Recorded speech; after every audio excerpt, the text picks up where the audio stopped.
अस्सलामु अलैकुम वरहमतुल्लाहि वबरकातुह।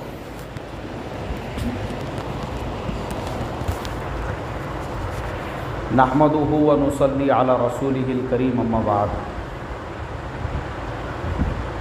माशाअल्लाह आपके शहर कुर्ची में पहुंचना हुआ और इस निकाह की मजलिस में शिरकत करने के बाद सबसे ज़्यादा मुझे जिस चीज़ की खुशी हो रही है वो ये कि मजमे के अंदर अक्सरियत बुज़ुर्गों की है। बुज़ुर्ग लोग बैठे हुए हैं माशाअल्लाह मजमे में, जिनके चेहरों पे अक्सर मुझे सफ़ेद दाढ़ियाँ नज़र आ रही है। और सफ़ेद दाढ़ी वालों के लिए एक बशारत और अल्लाह के नबी सल्लल्लाहु अलैहि वसल्लम की एक हदीस में सुनाता हूँ। अल्लाह के नबी सल्लल्लाहु अलैहि वसल्लम ने फरमाया कि जो बुज़ुर्ग मुसलमान होता है, जो मुसलमान बुज़ुर्ग होता है, बुज़ुर्ग बड़ी उम्र वाला होता है, और जिसके चेहरे पे दाढ़ी जब सफ़ेद हो जाती है तो सफ़ेद दाढ़ी की वजह से अल्लाह ताला भी वो बुज़ुर्ग मुसलमान से हया फरमाते हैं। क्या फरमाते हैं भाई? हया फरमाते हैं। हया का मतलब क्या है? मतलब ये है उस बुज़ुर्ग मुसलमान को अज़ाब देने से या उसको जहन्नुम में दाखिल करने से, क्योंकि उसके चेहरे के ऊपर जो दाढ़ी है उसके बाल क्या हो चुके हैं? सफ़ेद हो चुके हैं। तो माशाअल्लाह इस मजमे में मुझे बड़ी उम्र के बुज़ुर्गों को देखकर बड़ी खुशी हो रही है। दिल की गहराइयों से उनके लिए दुआ निकल रही है। और एक फ़जीलत बुज़ुर्गों के बारे में मैं बता देता हूँ। ये भी अल्लाह के नबी सल्लल्लाहु अलैहि वसल्लम की हदीस है, और मेरे ख़्याल से मैंने 2-4 दिन पहले ही यह हदीस पढ़ा हूँ कि अल्लाह के नबी सल्लल्लाहु अलैहि वसल्लम ने फरमाया कि तुमको रोज़ी तुम्हारे बुज़ुर्गों के बरकत से दी जाती है, या जो तुम्हारे घर के जो कमज़ोर है। अब कमज़ोर कौन है घर के अंदर? जो जवान लड़के हैं वो तो कमज़ोर नहीं है, कमज़ोर तो बुज़ुर्ग लोग ही है, बड़ी उम्र वाले ही है। तो जो बड़ी उम्र वाले हैं, बुज़ुर्ग लोग हैं, अक्सर नौजवान आजकल के जो है वो क्या समझते हैं कि भाई हमारे अब्बा तो कुछ काम नहीं करते, हमारे दादा तो कुछ काम नहीं करते। और बहुत सारे नौजवान इस तरीक़े से माँ बाप को या जो बड़ी उम्र वाले होते हैं उनको कुछ ऐसे अल्फाज भी बोल देते हैं जिससे अल्लाह ताला नाराज़ हो जाता है। नहीं बोलना चाहिए वैसे अल्फाज, बल्कि अपने घरों में जो बुज़ुर्ग है हमने क्या करना चाहिए भाई? उनकी, अरे भाई बोलो ना, कदर करना चाहिए, अदब करना चाहिए, एहतराम करना चाहिए, और उसी के साथ साथ उनकी क्या करना चाहिए? कद्र करना चाहिए। क्या करना चाहिए भाई? कद्र करना चाहिए। कद्र का मतलब क्या है? कद्र का मतलब ये है कि हम उनको ऐसा समझे कि वो हमारे घर की बहुत बड़ी नेमत है। क्या है? अपने घर की बहुत बड़ी नेमत है। और घर में जो खैर व बरकत आ रहा है, और घर में जो रोज़ी की बारिश हो रही है, और घर में जो अल्लाह तबारक व तआला अता फरमा रहा है, और जो कमाई में बरकत हो रही है, दुकान में बरकत हो रही है। भले वो बुज़ुर्ग घर पे बैठे हुए हैं, वो दुकान में नहीं बैठ रहे, वो कारोबार में तुमको सपोर्ट नहीं कर रहे, लेकिन तुम्हारे कारोबार में, तुम्हारे खेती बाड़ी के अंदर, तुम्हारे नौकरी के अंदर, तुम्हारी कमाई के अंदर जो बरकत आ रही है, उन्हीं घर पे बैठे हुए बुज़ुर्ग की बरकत से अल्लाह तुमको दे रहा है। ये मैं नहीं बोल रहा, मेरी बात है कि भाई ये मैंने अभी आपको हदीस सुनाया। किसकी हदीस है ये? अरे भाई बोलो ना, अल्लाह के नबी सल्लल्लाहु अलैहि वसल्लम की हदीस है ये। उनकी ये हदीस है कि तुम लोगों को रोज़ी तुम्हारे कमज़ोरों की बरकत से दी जाती है, या कमज़ोरों की वजह से दी जाती है। कि जो तुम्हारे घर में कमज़ोर है, दादा कमज़ोर है, वालिद साहब कमज़ोर है, बुज़ुर्ग आदमी हैं। अब हम तो यही समझते हैं कि यार वो तो कुछ काम वगैरह नहीं कर रहे, लेकिन हमको जो मिल रहा है तो किसकी बरकत से मिल रहा है भाई? उन्हीं की बरकत से। तो हमारे यहाँ पे एक शायर थे, और वो थे हमारे बिरादरान वतन में से। बिरादरान वतन मतलब हमारे जो है दूसरे समाज के भाई थे। उनका एक शेर था, वो फरमाया करते थे बोले इमारत में पाया बड़ी चीज़ है। इमारत में पाया, इमारत जो है इमारत, तो सबसे पहले इमारत में मेन चीज़ पाया होता है।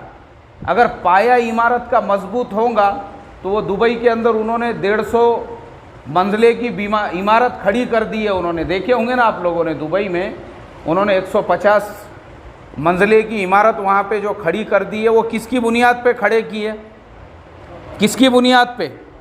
पाए की बुनियाद पे। पहले उसका पाया जो फाउंडेशन था इतना मजबूत कर दिए कि उसके बाद में वो पाए के ऊपर उन्होंने 150 मंजिले की इमारत भी बना दी है।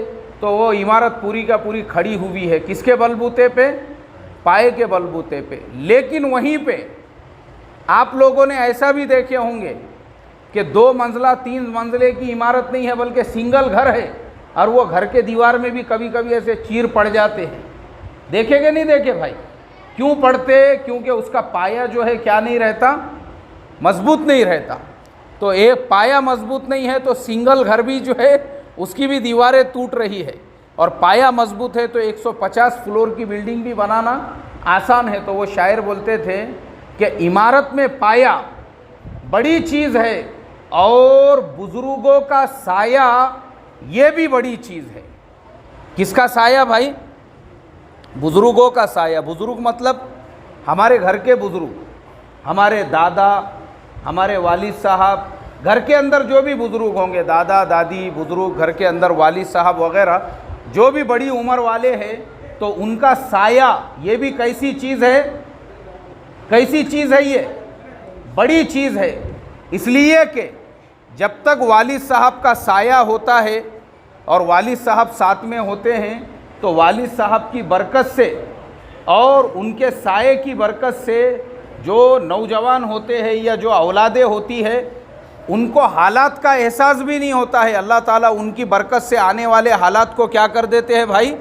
रोक देते हैं। हालांकि हमारी मजलिस है निकाह की, मजलिस काय की है? हमारी निकाह की है। लेकिन मैंने ऐसे सफ़ेद दाढ़ी वाले बुज़ुर्ग लोगों को देखा तो मेरे दिल में ये बात पैदा हुई कि इनकी शान में भी मैं 2-4 अल्फाज बोल दूं, ताकि हमारे आजकल के जो नौजवान हैं वो बुज़ुर्गों को बोलते बस बस वो पुराना ज़माना था तुम्हारा, बस तुम वो पुराने ज़माने की बातें हमको मत सिखाओ।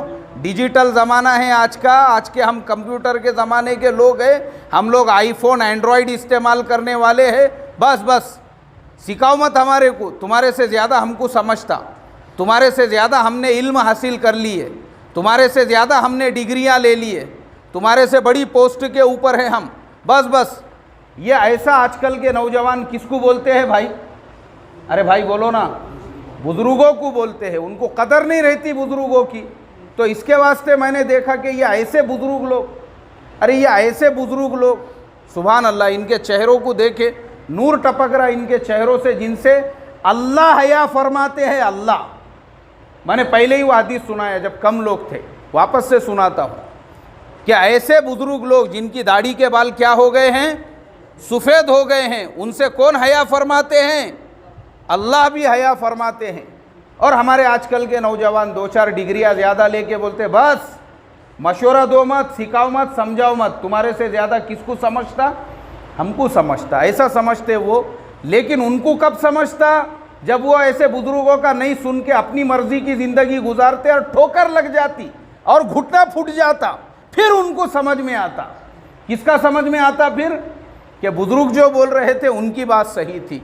तो अल्लाह से यही दुआ करूँगा, अल्लाह ताला हम तमाम को, हमारे घर में जो भी बुज़ुर्ग है, चाहे हमारे वालिद साहब हो, चाहे हमारे दादा दादी हो, चाहे हमारे नाना नानी हो, घर में जो भी बुज़ुर्ग है, अल्लाह हम तमाम को उनकी कदरदानी करने की तौफीक अता फरमाए। और उनकी कदरदानी ये है कि बेटे ने रोज़ एक मरतबा तो भी कम से कम अपने वालिद साहब के पैर दबाना चाहिए कि अब्बा जान मुझे जो है तुम्हारी खिदमत का मौका दो बोल के। ये है असल में वालिद साहब की क्या बोलेंगे उसको, उनकी अगर दुआएं दिल से लेना है तो ये चीज़ है असल। वालिद साहब के दांत अगर मुंह में से जो है पूरे दांत उनके टूट गए हैं, उनको निवाला चबाने में अगर तकलीफ़ होती है, तो बेटे ने अपने हाथों से ऐसा चुर के, अब यहाँ चुरने को क्या बोलते पता नहीं मेरे को, चूरना ही बोलते हैं ना। हाँ चलो, अच्छा है कि हर जगह पे चूरने को चूरना ही बोलते हैं। तो बेटे की जिम्मेदारी है अपने हाथों से चुर के लुकमा और निवाला बना के अपने हाथों से किसके मुंह में डाले भाई? वालिद साहब के। कि अब्बा मैं भी जब छोटा बच्चा था तो तुम भी अपने हाथों से किसको खिलाते थे? मुझे खिलाते थे। तो ये असल माँ बाप की कदरदानी है, उनको जवाब देना और उनको ये बोलना बस ये तो बहुत दूर की बात है। ये तो किधर की बात है भाई? बहुत दूर की बात है। बल्कि पहली चीज़ तो ये है कि वालिद साहब के हम पैर दबाए, वालिद साहब की खिदमत करें और वालिद साहब को अपने हाथों से लुकमा बनाकर खिलाने की हम फिक्र करें, कोशिश करेंगे इंशाअल्लाह। और ये करके आप देखो इंशाअल्लाह। मैं आपको लिख के देता हूँ, तोंडी नहीं बोल रहा हूँ मैं आपको, ज़ुबानी खाली लिख के देता हूँ। अगर आपके रोज़ी के मसले नहीं हल हुए, आपकी परेशानियाँ दूर नहीं हुई, आपके हालात दूर नहीं हुए, फिर आपने मुझे बताना, करेंगे अमल इंशाअल्लाह। अल्लाह हम तमाम को अमल की तौफीक अता फ़रमाएँ। और बस 2 जुमले हमारे इस निकाह के बारे में भी मैं बोल दूं। मुझे बड़ी खुशी हुई 2 चीज़ें देखकर। पहले तो दूल्हे मियाँ की सादगी देखकर कि माशाअल्लाह दूल्हे मियाँ ऐसे सादे सिंपल आके बैठ गए, ना फूलों का हार है ना कोई ज़्यादा दिखावा है, सादे सिंपल जो है ऐसे दूल्हे मियाँ सर पे अमामा वगैरह बांध कर दिल से इसलिए दुआ निकल रही है क्योंकि हमने ऐसे भी दूल्हों के निकाह पढ़ाए जो 55 हज़ार रुपये के हार पहन के जो है बैठे हुए हैं। कितने हज़ार के भाई? 55 हज़ार के। मुझे आप बताओ वो फजूल खर्ची है कि नहीं है? उसके मुकाबले में अगर हमारे ये दूल्हे मियाँ सर पे अमामा बांध के और सादे सिंपल कपड़ों में बैठे हैं, वाकई में इनके लिए दिल से दुआ है। और दूसरी चीज़ कि ये निकाह कहाँ पे हो रहा है? मस्जिद की 4 दीवारी में माशाअल्लाह, मस्जिद के अंदर हो रहा है। तो और भी ज़्यादा हमको इस बात की खुशी हो रही है क्योंकि बहुत सारे निकाह बड़े बड़े हॉलों में, फंक्शन हॉलों के अंदर जो होते हैं लाखों रुपये के हॉल में, लेकिन वहाँ पे अल्लाह के नबी के बरकत का कोई वादा है, कोई दुआ है? बिल्कुल नहीं है। लेकिन ये निकाह मस्जिद में हो रहा है, सादगी में हो रहा है। अल्लाह के नबी ने फरमाया जो निकाह जितना कम खर्चे वाला और सादगी वाला होगा उसके लिए बरकत की दुआएं दी है। तो हम भी दुआ करते हैं अल्लाह ताला हमारे ये जो नौशा है दूल्हे मियाँ हैं इनके निकाह में खूब बरकतें अता फ़रमाएँ, इनकी नस्लों में दीन के दाई, दीन के शहदाई पैदा फ़रमाएँ और अल्लाह ताला इनमें आपस में खूब प्यार मोहब्बत पैदा फ़रमाएँ। वाखिरु दावाना अनिल हम्दुलिल्लाहि रब्बिल आलमीन।